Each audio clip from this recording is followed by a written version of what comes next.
Sir Ram Charan sir happy birthday sir.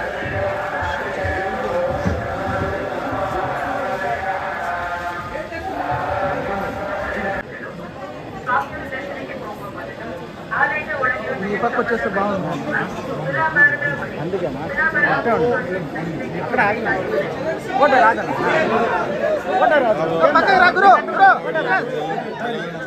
మీరు ఎక్కడ photo రాదనా sir sir అక్కడ ఆగండి సార్ సార్ ఫ్యామిలీ అక్కడ ఆగండి family order madam sir sir ఒక్క నిమిషం ఉండండి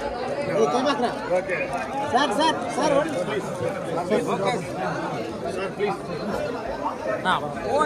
కానీ గబ గబా కానీ